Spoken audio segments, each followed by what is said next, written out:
Bismillahir Rahmanir Rahim. Rabbi shrah li sadri wa yassir li amri wahlul 'uqdatam min lisani yafqahu qawli. I'm grateful to Solace. They have invited me to speak on this very important topic of mental health issue. I think in Islamic perspective, we are still in the initial stage. There is no profound work to look at the bipolar disorder in the context of Islamic perspective or Islamic psychology, because this is a very serious mental health issue, and it's mostly prevailing in all countries and part of the world. But probably there will be some differences in some countries, like differences in the presentation. That will be a bipolar disorder having depression and mania, but the presentation probably will be a little bit different. If I would talk in the context of Pakistani population, because I have worked in Ireland, Republic of Ireland, as a senior clinical psychologist for many years in the mental health care system, then there is little bit difference in the presentation of the bipolar disorder symptoms. Second thing, I studied this problem when I did my postdoc fellowship in the University of Edinburgh, as my host mentioned. I looked at the link between the mania symptoms of the bipolar disorder in relation to the cannabis use, like those who are using cannabis, like marijuana or hash or church in our country. There is a close link between the mania, elation of mood, and the use of cannabis. Even for recreational purposes, there is a close link between the mania symptoms and bipolar disorder, particularly the mania. I think that article is available. I can send to you for reading. If you would like, I will send to you. I have also shared two articles which could be relevant. One is the uncontrolled anger management in Islamic perspective, because sometimes the people, they lose control on their anger, and this article will be helpful, how they can regulate their anger, and how they can control their anger, which is uncontrolled at some stage. I also sent another article on the schema perpetuation or schema healing, how they can regulate their emotions in Islamic psychology perspective. In this talk, we will try our best to describe and clarify the bipolar and related disorder or bipolar symptoms. Sometimes there are some comorbid symptoms of other psychological disorder, but we need to how we can distinguish between a bipolar and the other psychiatric disorder, or sometimes they overlap because the person is presenting mixed type of symptoms. We will look at this in clinical perspective, and we will also trying to highlight the role of psychologists, how much psychologists can play a role to ameliorate the situation or to work with those individuals who are suffering from bipolar disorder. And we will also looking forward that how we can control this impulsivity in the context of religion, and how religious teaching or Islamic psychology can help us to control the impulsivity, and ultimately that will be amelioration of the symptoms of bipolar disorder. Now, there are two types of bipolar disorder. One is the bipolar 1 disorder, and the second one is bipolar 2 disorder. There is only difference of the, just to show you. In the first one, diagnosis requires at least one true manic episode. This is basically, it's a mood disorder. There are mood swings. The person goes to depression, to the sad mood most of the time, or to elation of mood. They go on the peak of the world. They say that I'm on the top of the world, and then they feel elation in mood. Then this will be without episodes of depression or hypomania. Sometimes the individual is suffering from depression, and some most part of the time they feel depressed. But all of a sudden, they express the symptoms of mania or elation in mood that is unusual, that is not usual. Like sometimes we all become enthusiastic when there is some good news or when there is some surprise, but that is controllable. But in case of this manic symptoms, that is unusual. That is not the usual thing. And I think you all will be aware with the psychological test, a very famous test that is called the MMPI, Minnesota Multiphasic Personality Inventory. And there are 9 clinical scales, and one is social introversion scale, and the 3 are validity scale. But the 2 clinical scales are important in the context of bipolar disorder. For instance, like depression. If someone is high score on depression, but will be low score on mania. But if someone has high scores on mania, then there will be low score on depression. Then there is a mood swings. The person goes to depression, or the person goes to mania or manic symptom. There is no in between that could be balanced, but there is extreme on both sides, whether the person goes or they become depressed or the person becomes manic. The bipolar disorder 2 diagnosis require at least one hypomanic episode. Hypomanic is just less than the manic. And mania, they express full symptoms of elation of mood, but an hypomanic episode, they have a little bit, that is the start of the symptom, and one major depressive episode in the absence of any lifetime history of mania. But there is no mania in the history, but he shows a major depression in that time. There is another terminology we use, the cyclothymic disorder, that is the 2 years, one in children and adults, and hypomanic and depressive symptom that fall short of meeting DSM criteria for either mood state. It's a rare disorder. The cyclothymic disorder causes emotional ups and downs in both, like even if you look at the bipolar disorder, then there is also emotional ups and downs. But in the case of cyclothymic disorder, these are not as extreme as in bipolar 1 or bipolar 2, but there is ups and downs. As I mentioned to you, sometimes the person in response to certain drugs or substances, they produce the symptoms of mania or bipolar disorder. For instance, like substance and medication induced bipolar or related disorder.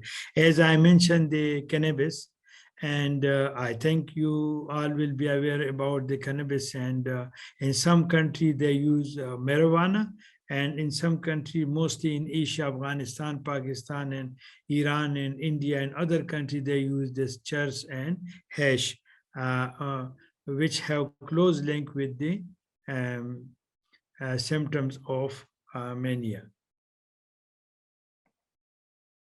Is that okay? Can you hear me? Hello? Yes, Professor. Okay, that's good. Thank you. Now, other specified bipolar and related disorders, like there will be some comorbid symptom as well, or some short hypomanic episodes, or some major depression, or hypomania without major depression. And as I mentioned, like cyclothymic, there is ups and down of the emotional state, but that is not severe, or that is not extreme as in the case of bipolar 1 and bipolar 2 disorder. Melancholia is also there. Melancholia is also express the symptoms of depression, but these symptoms are very serious in nature, and but they have the same mood disorder, and their movement, thoughts, and speech can be very slow. They speak very slow. Their movement is very slow. They can't take initiation, or sometimes when they start some task, or they are doing some task, then they cannot stop. And this is because of the melancholic feature. This is just a criteria, like the symptom you can see minimum time frame for diagnosis 1 week or 4 days. Number of symptoms for diagnosis which is required, like you, if you are labeling someone or making a diagnosis, then that will be at least 3 symptoms will be present. Grandiosity feeling, particularly religious grandiosity. The people sometimes feel some powers, like they think they have some superpowers, or they are scientists, or they have some extraordinary energy. And sometimes these grandiosity feelings become delusion of grandiosity. Decrease in sleep, that is always present. They have lack of sleep. They cannot go to sleep all the time. They are mostly awake and doing some reckless, purposeless activities. They are doing some activity which there is no purpose, but they are doing that. Another important symptom which I can mention to you, you don't take with yourself. Like sometimes they spend a lot of money. They spend a lot of money to buy unnecessary things. They don't need it. Then this is also one of the symptoms, like if they are in the mania stage. They become more talkative, they talk frequently, they won't listen to you because they have poor attention, poor concentration, and they will talk frequently without any stop. Flight of ideas, there is coherence in the ideas, but differently they have different ideas. They are distractible, as I said, because they have poor attention.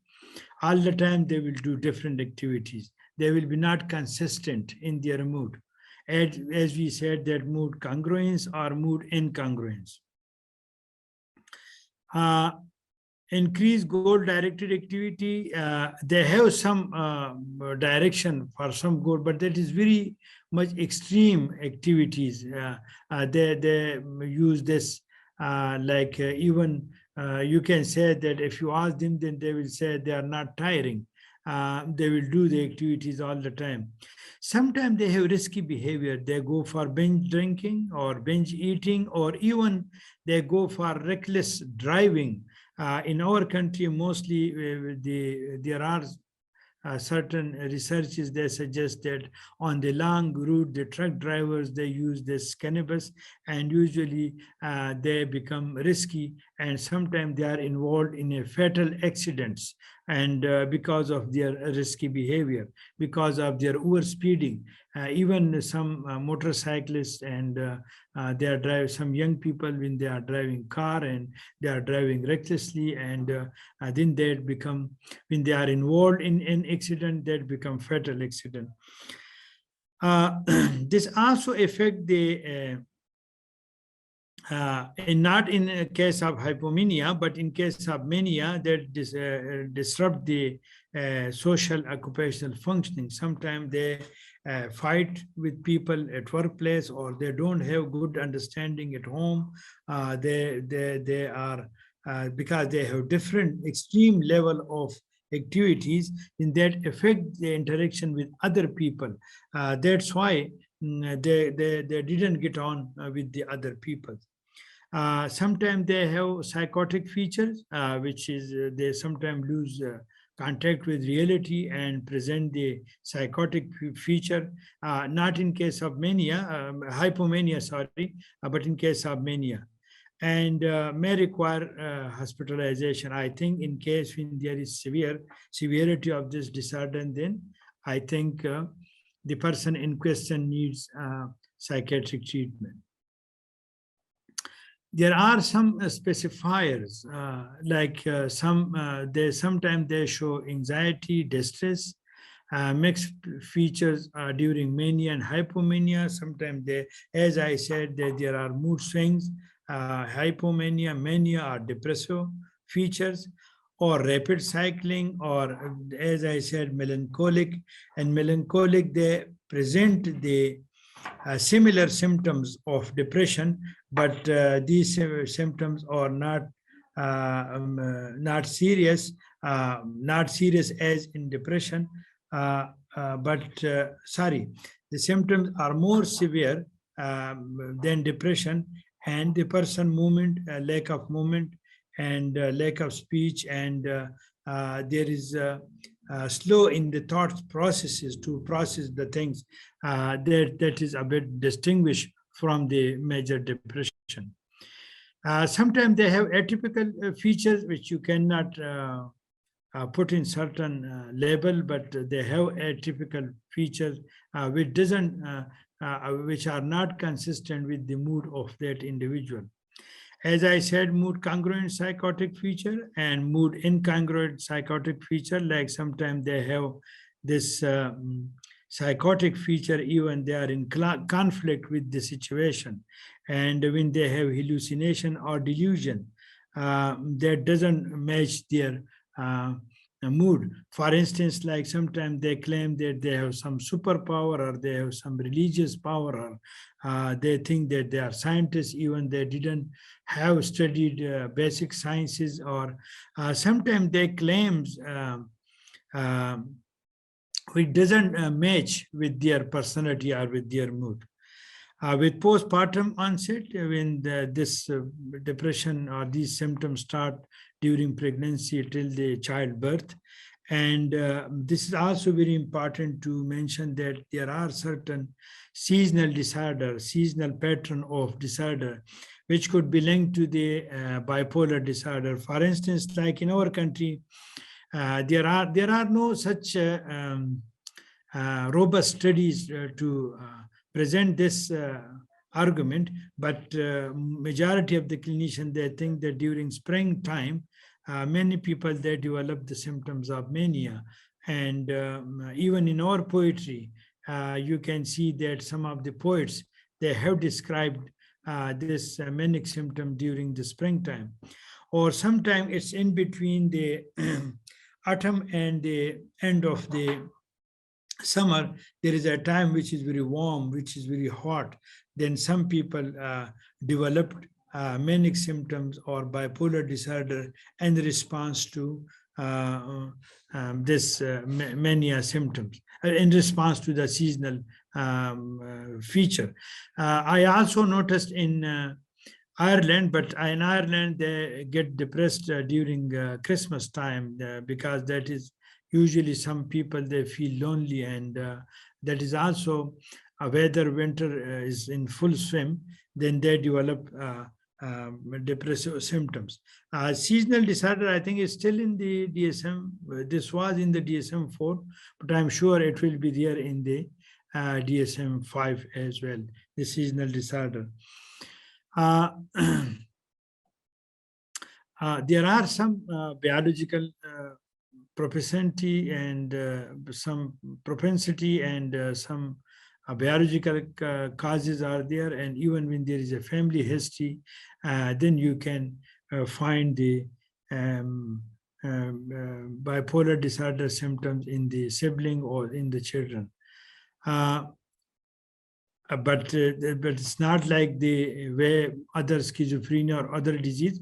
But if you get in time treatment, then the person in question can become and can start normal activity, and they can subside the symptoms of bipolar disorder. But this needs a quick response and compliance to the medicine, sometimes needs hospitalization, and sometimes needs continuous psychotherapy, individual psychotherapy, or if someone is taking some drugs or substance, then they need to quit that habit, that to start healthy life.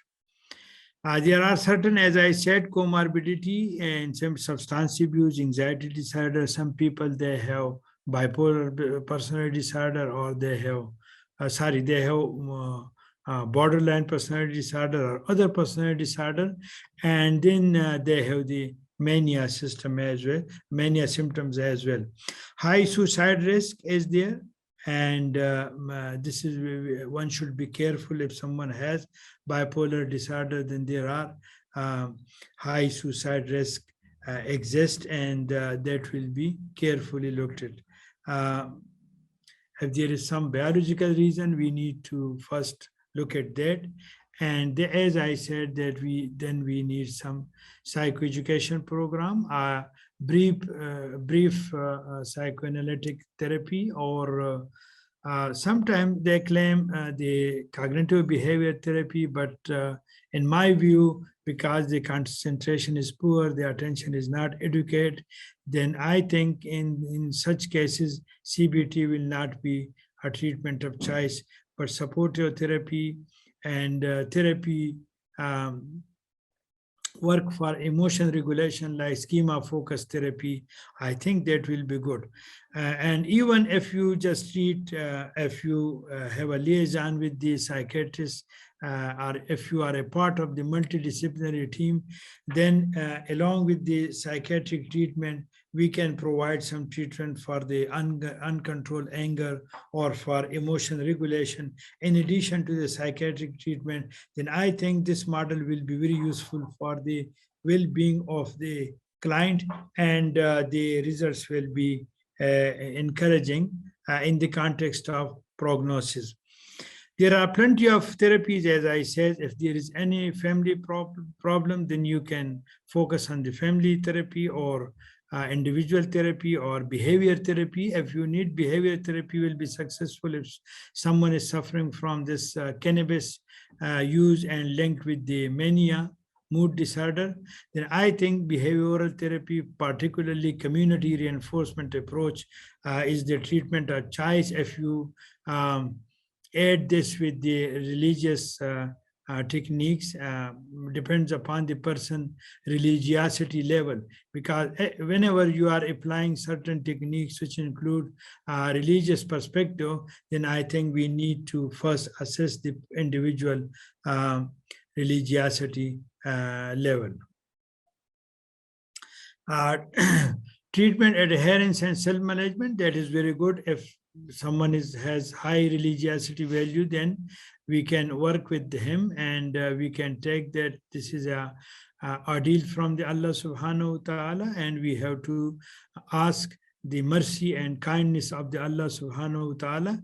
And as I mentioned, I have sent the schema perpetuation and schema healing. That is an integrative model which I worked historically, but now we are working on this to use with different client having different psychological problem. I think this will be a good approach to use it, because that integrate many approaches. But another approach which we are working on it, that we are using with those individuals who have suicide ideation and who have high score on the impulsivity scales, and they have low support of religiosity, or low level of religiosity, then we are using this didactic approach. And didactic approach, if you look at that, is the therapist become a teacher and the client become a student, and that is a kind of educational therapy. You educate the individuals regarding different stresses and how they can cope with different stresses in their lives. That is also very useful to work on it. Other muraqaba, muhasiba, and taqwa, and other, we have another model we call the spiritual wisdom, and that is based on the tazkiyah.